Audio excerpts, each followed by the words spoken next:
The little-known, deeply mysterious philosopher of the 19th century, Friedrich Nietzsche, is known probably best for his provocative ideas and most indeedly brazenly controversial.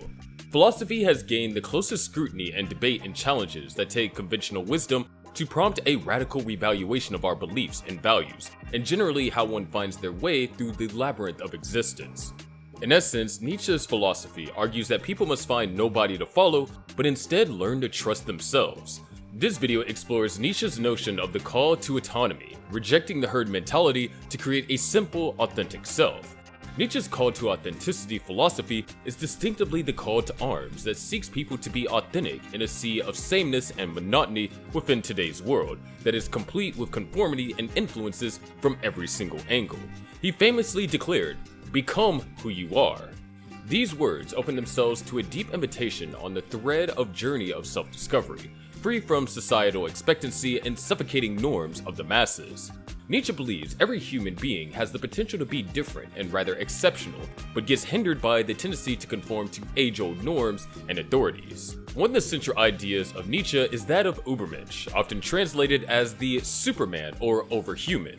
Nietzsche urges human beings to achieve this superior state of existence wherein people are not bound by externally dictated rules and moral codes, but create values formed on authentic desires and instincts. The Übermensch symbolizes the highest achievement of mastery over oneself and reasonful actuation of one's potential. To fully understand what Nietzsche means by follow no one, much of his philosophy must be first conditioned through an examination of his critique of the herd mentality. He was one of the severest critics of blind obedience as he saw it manifested in society, notably that this view led to suppressing individual creativity and genuine humanity. As such, he thus referred to the dominant moral values and norms of his time as herd morality, not from the reflection of independent individuals, but men of collective conformity. In the opinion of Nietzsche, herd mentality is a way of slave morality through which the weak and the oppressed demonstrate their resentment against strong and powerful human beings. This resentment generates such values as glorifying humility, weakness, and non-assertiveness, and condemning the strong and assertive personality. Nietzsche condemns this to be a perversion of the true human nature, where exceptional and creative individuals were suppressed by the masses of mediocre human beings. The philosophy of Nietzsche is best expressed with the concept of the will to power. Properly understood, it conveys whatever force drives every human being.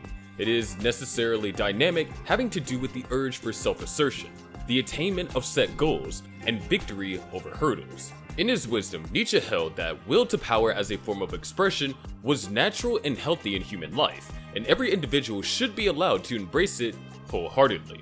In other words, one does not follow any person.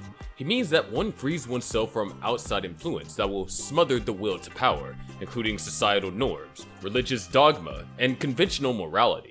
Nietzsche found that the only way one will be able to free himself was through recognizing and nourishing one's own will to power, rather than allowing it to become enslaved to the will of others or society at large. His attack upon conventional morality reaches the most provocative expression in the famous assertion, "God is dead."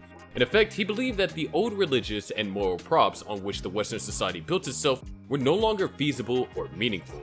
Noting the decline of religious authority, Nietzsche consequently posed people with a deeply existential problem of constructing their values and meaning in a world that no longer furnished them. It is this background that Nietzsche put forth the theory of beyond good and evil. He denied the binary oppositions between good and evil and identified that these moral values were restrictive and reductive. Instead, he urged people to look at their actions and intentions from an honest perspective, outside the stifling laws of the conventional judgment system. Eternal recurrence is another element of Nietzsche's philosophy. Here, it is considered whether he'd be capable of enduring repetitions of one's life in its entirety for eternity, a life of joy and sorrow. Put differently, Nietzsche asked whether one could, or would, in the end, embrace a life to its end with all its suffering as the ultimate test of authenticity. Eternal return is an invitation to live one's life as if in eternity. With every decision made, it is in essence demanding for responsibility for actions and chores taken because these things have an impact, not only on the present, but on the infinite future. Then such a notion is, according to Nietzsche, a sort of litmus paper for authentic life, liberated from authorities and other group pressures.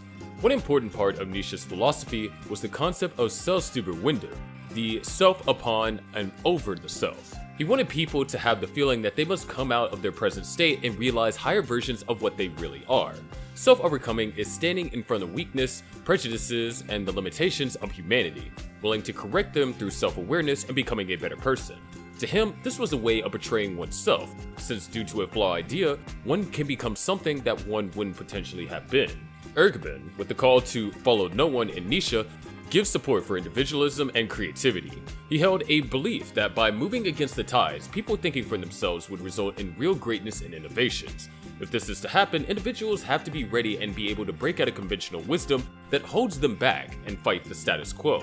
It is in this light that one can view Nietzsche as a precursor to more recent philosophical movements, existentialism and postmodernism in particular, with an emphasis on individualism and creativity. Nietzsche's ideas have exerted a deep influence on contemporary thought, in important ways shaping the development of philosophy, psychology, literature, and the arts. His attacks against the older values and insistence on individualism have resonated with many contemporary movements that challenge the established norms in the name of personal freedom and self-expression.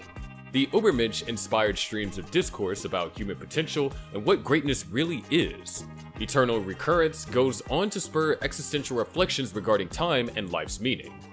In this age of speed and interconnectivity, Nietzsche's call to follow no one and thus trust the self could not be more appropriate.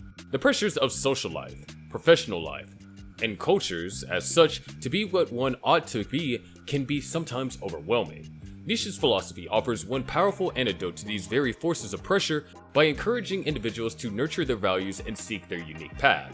Begin by developing self-awareness through the establishment of authentic ends, strengths, and values. It is then that the regular practice of self-reflection will let one know which areas of your life might be controlled by others rather than your authentic self. You can do this in 4 steps. 1. Challenge convention. Be ready to challenge society's norms and values that feel uninspiring to you. Keep searching for selected perspectives in order to create your moral code. 2. Embrace individualism. Love thyself, celebrate thine individuality, and don't sweat about being different. Create an avenue for self-expression and growth and opportunities that will specifically help bring out the real you, the thing that really tickles your bone. 3. Practice self-overcoming. Grow into a better person by looking at your limitations and challenging your biases. Set personal goals, challenging one to grow beyond his present self. 4. Reflect on the eternal recurrence. Take Nietzsche's thought experiment of eternal recurrence as a way to reevaluate how one is living. Consider whether you could live your very life just as it is over and over again, and adjust accordingly to have your actions align with your deepest values and aims. Nietzsche's philosophy continued to inspire people and challenge conventional thinking with respect to the nature of existence and human authenticity. His thoughts plead for an unremitting search for self-discovery and growth, which is achievable only if we rise above social limitations and follow our unique potential. In light of grappling with complexities of modern human life, the kindling that follow no one and trust oneself provides an irresistible call to live authentically and courageously. If the whole world has gone theatrical with the herd, muffled most definitely by conformity and excess external influence that smothered individual expression, then will Nietzsche's philosophy stay resilient in reminding man to trust his instincts and power of the mind? In sum, Nietzsche's "follow no one, trust yourself" has been such a deep call against the mass machinations of today. His philosophy beckons man to his own possibility, not to join the herd of common people, but to become authentic. In doing so, Nietzsche believes that this placed the human in a position where his creativity was going to be best brought out for living a life beyond the confines of socially instituted norms and expectations. Nietzsche's ideas continue to resonate. In a world where individualism and personal autonomy are so much valued, his philosophy reminds us that living authentically means embracing one's own will to power, and thereby creating values of one's own, free from external authorities. Against the fabric of society, often encouraging uniformity, Nietzsche's message retains the power to call us all towards self-discovery and self-expression, becoming who we are. If you enjoyed the video, please don't forget to give it a thumbs up and subscribe for more thought-provoking videos. Remember, keep the gears grinding. Are you ready to become everyone's favorite? Keeping Nietzsche's powerful message about self-trust in mind, let's see how to make everyone like you.